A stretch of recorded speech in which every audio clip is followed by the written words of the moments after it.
As doutrinas a respeito do demônio, que prevaleceram por tanto tempo, haviam exagerado de tal modo seu poder que quase fizeram os homens se esquecerem de Deus.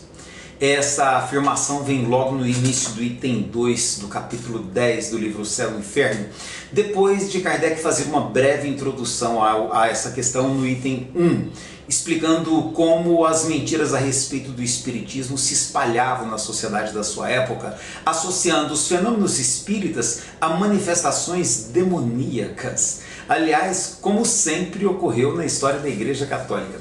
E Kardec observa: enquanto não se possuía do mundo espiritual noções mais que incertas e sistemáticas, a verdade podia ser desviada. Mas hoje que as observações rigorosas e estudos experimentais esclareceram a natureza, origem e destino dos espíritos, bem como seu modo de ação e papel no universo, hoje, dizemos, a questão se resolve por fatos. Era, no caso, a ciência espírita comprovando a realidade das comunicações mediúnicas. Assim como nos dois capítulos anteriores, sobre os anjos e os demônios, Kardec vai continuar utilizando como fonte o texto do Monsieur Gosset. Se você fizer uma leitura do item 4, você vai perceber que os argumentos que o Monsieur Gosset utilizava são aqueles mesmos que são usados ainda hoje para recriminar as comunicações mediúnicas, as comunicações espíritas.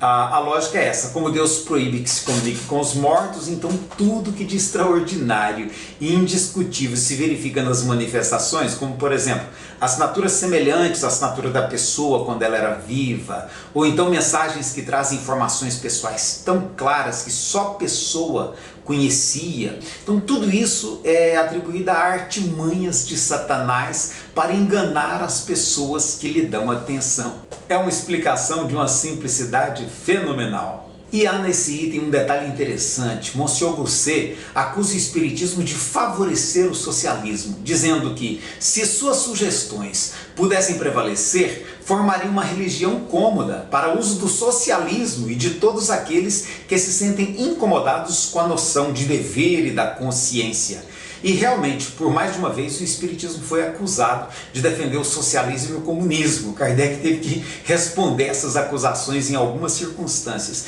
E por que isso acontecia? Porque o espiritismo pregava a igualdade, a solidariedade, o desapego, o cuidado com os pobres, com os operários. E esses eram valores que eram defendidos pelos socialistas e pelos comunistas daquela época. Os partidos conservadores defendiam os interesses dos ricos proprietários de imóveis, de terras, de empresas. Eles defendiam a competitividade, o direito que as pessoas têm de acumular riquezas. Eles não usavam a palavra ambição. Quando os assuntos eram os costumes, os partidos conservadores também defendiam a chamada família tradicional, os valores da Igreja Católica. E o espiritismo era acusado de querer destruir as famílias porque defendia a igualdade dos direitos das mulheres, porque defendia o direito ao divórcio, o que de novo era bandeira dos socialistas e dos comunistas. O espiritismo defendia, por exemplo, o fim da escravidão, o fim da pena de morte, e isso era pauta dos socialistas e dos comunistas, enquanto os conservadores, ao lado da Igreja Católica, defendiam os proprietários dos escravos e a adoção de leis mais rigorosas para punir as pessoas consideradas hereges ou imorais. A Igreja Católica sempre teve medo do socialismo e do comunismo, por ver nessas ideias ameaça à sua incomensurável riqueza material. E o espiritismo era um movimento que ia contra esse conservadorismo da Igreja Católica. Então é natural que o Monsieur Gosset fizesse essa acusação. E aí a gente começou a se perguntar: quais as causas de vanguarda nós espíritas temos abraçado atualmente? A Luzia, colega nossa do grupo de estudo, que é assistente social, comentou que há hoje muitos espíritas defendendo pautas dos conservadores, que defendem o capitalismo, as riquezas, o direito à propriedade privada, a redução dos direitos dos trabalhadores, no que tem sido chamado pelos sociólogos de escravidão moderna. E mesmo no campo dos costumes, da vida social, os partidos de direita, os partidos conservadores, eles têm defendido a família tradicional homossexual, ou seja, eles têm ido contra a união de pessoas LGBT, eles têm defendido posse de armas, criminalização do aborto e das drogas, né, que são vendidas pelas pessoas pobres nos bairros de periferia, as drogas dos ricos, que são o álcool, o tabaco, os energéticos, que são produzidas pelas grandes empresas, essas são legalizadas, enquanto as penitenciárias ficam cheias de jovens pobres que, por estarem desempregados, por estarem sem trabalho, terminam vendendo aquelas drogas que são consideradas ilícitas, produzidas no fundo dos quintais e que são, por interesse de terceiros, consideradas ilegais. Os espíritas que defendem os interesses dos trabalhadores, dos pobres, das pessoas sem teto, das pessoas desempregadas, ainda hoje, até mesmo no meio espírita, são acusadas de comunistas ou de esquerdistas, né? Porque essas pautas são realmente defendidas pelos partidos de esquerda, tá? Pelos partidos socialistas, pelos partidos comunistas, como se o espiritismo fosse de direita, ou se o espiritismo fizesse apologia, por exemplo, ao sistema capitalista. E aí nós ficamos nos perguntando, o que foi que mudou da época de Kardec para cá, uma vez que nós temos hoje pessoas abraçando as causas dos conservadores, quando o próprio Allan Kardec definiu o espiritismo como um movimento progressista, a palavra que ele usa, como um movimento que era defensor das causas dos pobres, dos oprimidos, das minorias, tá? De uma maior igualdade entre as pessoas no que se refere à condição de vida, que é hoje chamado de justiça social. Mas vamos avançar na leitura do texto. Neste capítulo, Kardec analisa a teologia católica apresentada pelo Monsieur Gosset. Para ele, os demônios são tão poderosos quanto os anjos. Só que enquanto os anjos permanecem indiferentes aos homens e jamais se comunicam conosco, os demônios não cansam de nos assediar a fim de nos atrair para o mal. E aí Kardec demonstra ponto por ponto como que essas ideias não suportam a menor análise racional. Como o Monsieur Gosset associa o espiritismo à magia, Kardec mostra lá no item 9 que não existe nenhuma relação entre essas duas correntes de pensamento.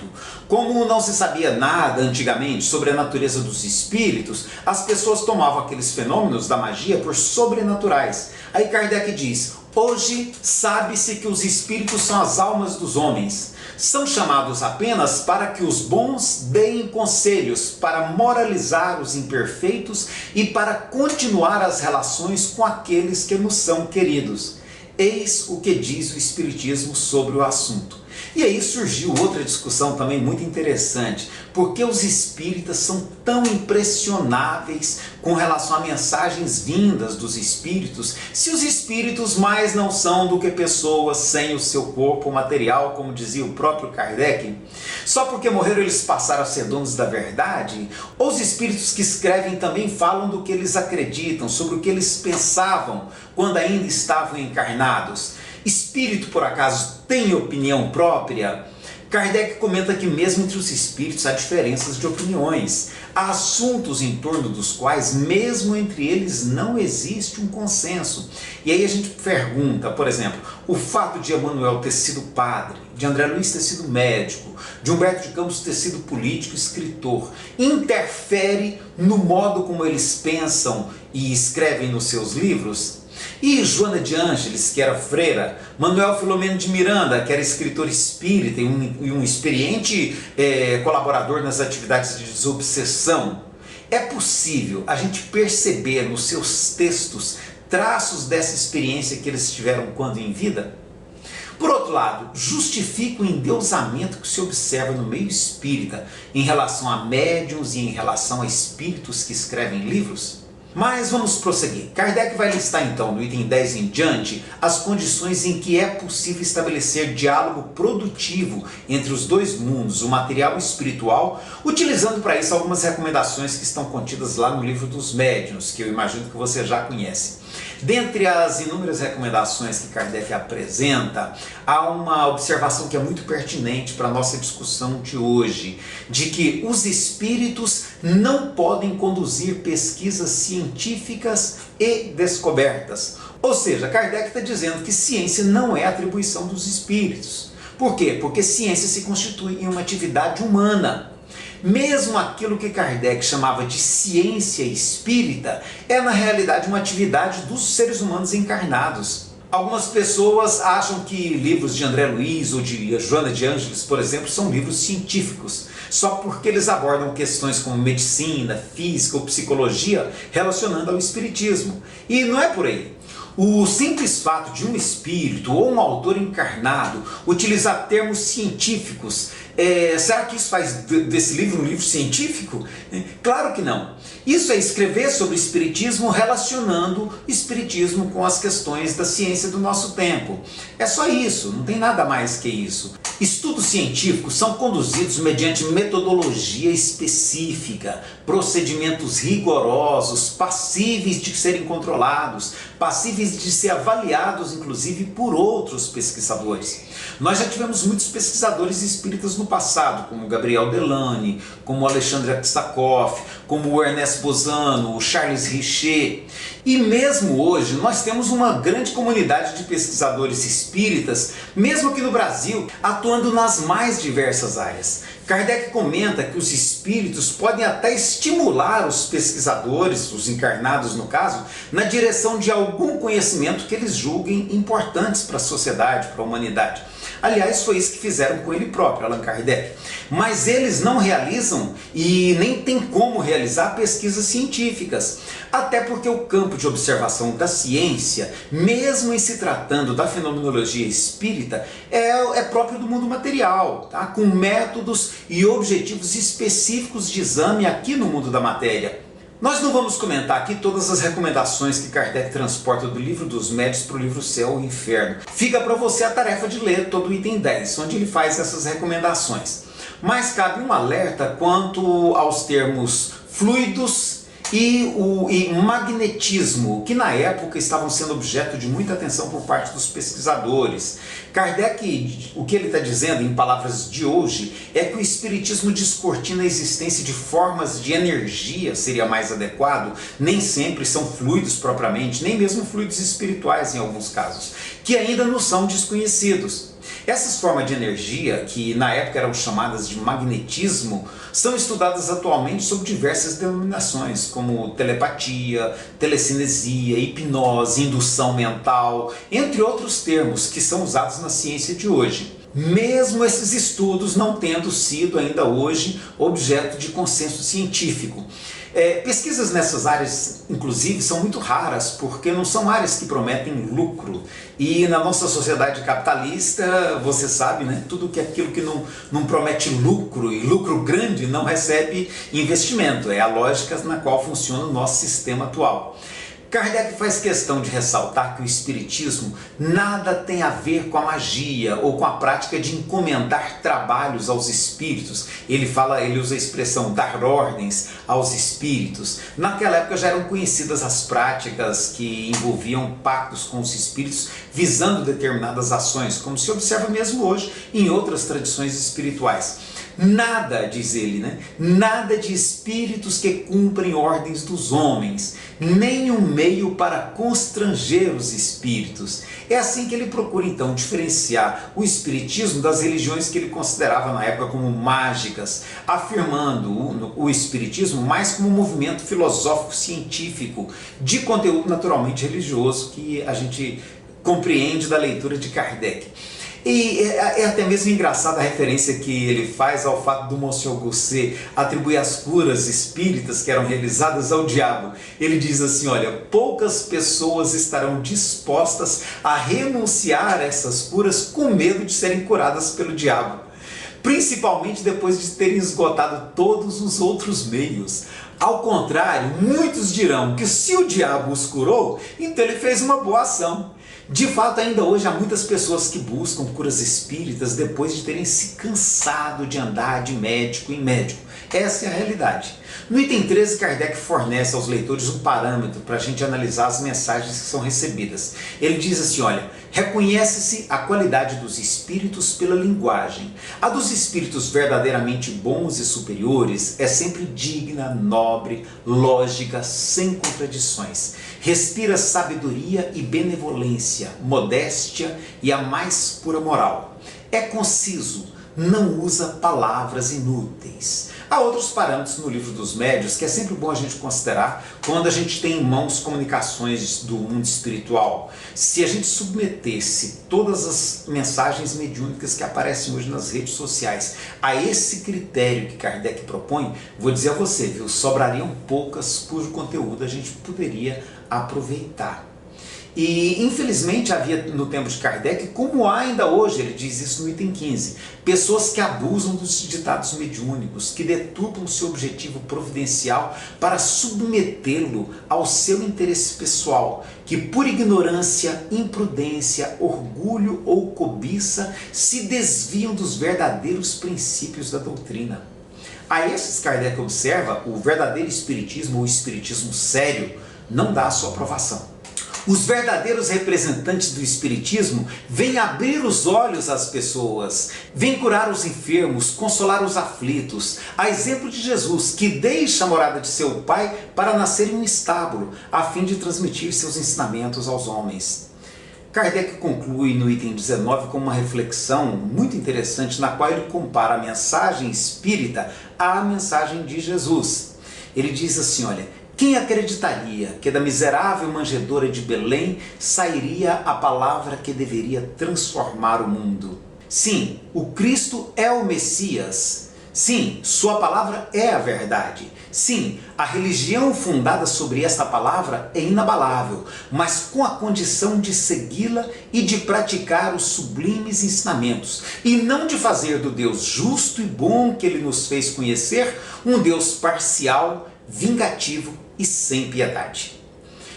É de fenômenos simples, como as mesas girantes ou a mediunidade popular, no caso aqui do Brasil, que surge, portanto, hoje um movimento espiritual que descortina para o ser humano uma nova perspectiva a respeito de Deus e do mundo, resgatando a simplicidade da mensagem contida no Evangelho de Jesus. Agora vamos passar para o capítulo 11, que trata especificamente da maneira que está lá no título, né? Da proibição de evocar os mortos, que é atribuída a Moisés no livro de Deuteronômio, capítulo 18, versículos 9 a 12.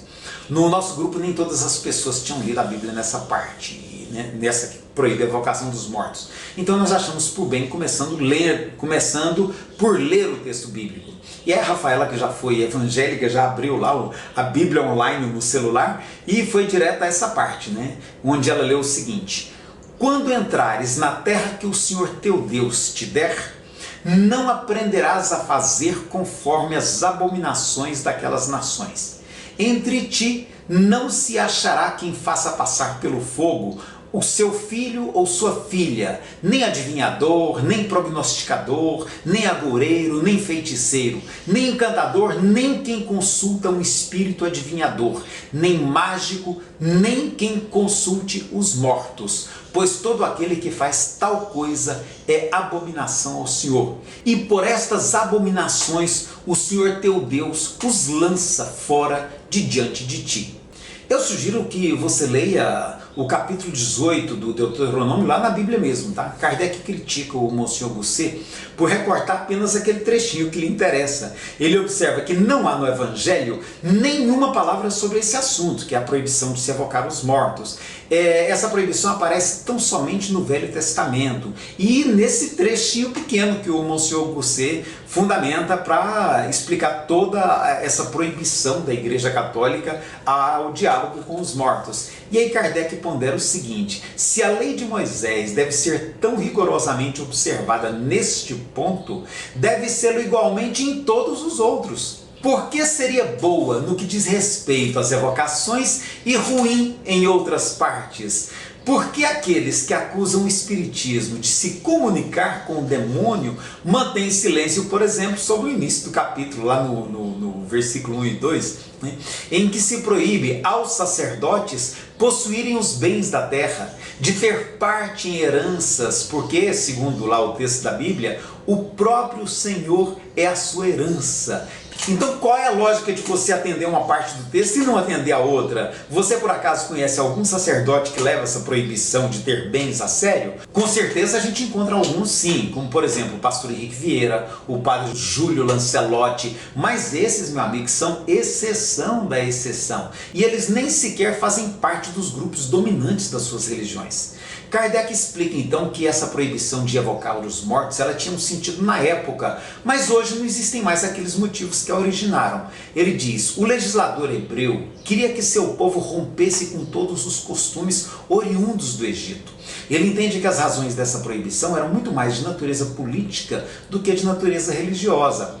Aquelas evocações, ele vai dizer, tinham como objetivo a adivinhação da qual se fazia comércio, sendo às vezes acompanhadas inclusive de sacrifícios humanos. Hoje ele se refere, no caso ao século XIX, a razão rejeita aquelas evocações motivadas por interesses materiais.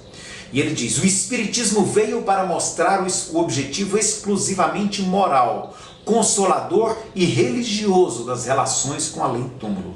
Suas evocações têm por objetivo o desejo único de se instruir, de progredir e de aliviar as almas sofredoras. Por isso, ele conclui que a proibição de Moisés nada tem a ver com os espíritas. E no item 5 ele observa que se Moisés voltasse hoje para criar um outro código, uma nova legislação para uma nação civilizada da Europa, ele está falando do século XIX, né? É claro que não seriam aquelas mesmas leis estabelecidas para o povo hebreu. Pelo contrário, seriam leis condizentes com as necessidades daquela sua época, ou de hoje, se a gente pensar em hoje. E aí no item 8, ele aponta outra contradição. Se Moisés proibiu evocar os espíritos dos mortos, é porque eles tinham como ser evocados mesmo, né? Do contrário, essa proibição seria inútil. Se podiam vir naquele tempo, podem vir ainda hoje. Se são os espíritos dos mortos, então é porque não são demônios. Moisés não fala em nenhum momento em demônios. Além do mais, os espíritas, aí Kardec dizendo, os espíritas não evocam os mortos para conseguir revelações ilícitas, e sim para receber sábios conselhos e para levar alívio aos que sofrem. Certamente, se os hebreus só tivessem usado as comunicações com além-túmulo com este objetivo, Moisés, longe de proibir, as teria incentivado, porque tornariam seu povo melhor. Nós já insistimos em outros vídeos quanto à importância da participação nas reuniões mediúnicas. Kardec observa no item 15 que rejeitar as comunicações do além-túmulo é recusar um forte meio de instrução, que por si mesmo é uma iniciação à vida futura. E é recusar os exemplos recebidos por meio dessas comunicações. Muito embora ele não esteja falando diretamente da participação de cada um, ele fala no todo, mas vale para cada um.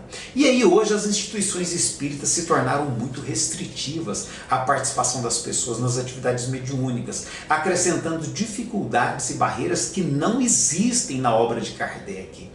A gente tem que refletir se não é preciso facilitar o acesso das pessoas a essas reuniões de natureza mediúnica, porque elas se constituem no meio mais eficiente de consolidar o aprendizado que a literatura espírita nos proporciona. Participando dos diálogos com os espíritos, aí Kardec vai dizer, né, a pessoa compreende melhor o bem que se pode fazer, desviando do mal os espíritos imperfeitos, ajudando os que sofrem a se afastar da matéria e a progredir. Kardec encerra o capítulo 11 com a mensagem recebida na cidade de Bordeaux em 1861 sobre o aprendizado que se pode ter ao participar das sessões mediúnicas. Ele escreve assim, olha, cada espírito sofredor e desolado contará a causa de sua queda, as situações em que falhou, falará de suas esperanças, suas lutas, seus medos, falará dos seus arrependimentos, suas dores, seu desespero. Eu vou me permitir aqui dar uma ajustadinha no texto para facilitar a nossa compreensão, que é um recurso que Kardec se utilizou muitas vezes para compor seus livros. E vou preservar a ideia, porque a linguagem que o Espírito usa é um tanto antropomórfica e meio punitivista. Mas Kardec diz que o Espírito sofredor mostrará o funcionamento da justiça divina, sempre conclamando o culpado a reparar as suas faltas. Ao ouvi-lo, sereis tocados pela compaixão e pelo receio de virdes a incorrer nos mesmos erros. Atentando às suas queixas, vereis que Deus jamais o perde de vista e que espera o pecador arrependido, estendendo-lhe os braços tão logo ele procure se regenerar. Vereis os progressos do culpado, para os quais tivestes a felicidade e a glória de contribuir, e o acompanhareis com cuidado, como o cirurgião segue a cicatrização de uma ferida de que cuida diariamente.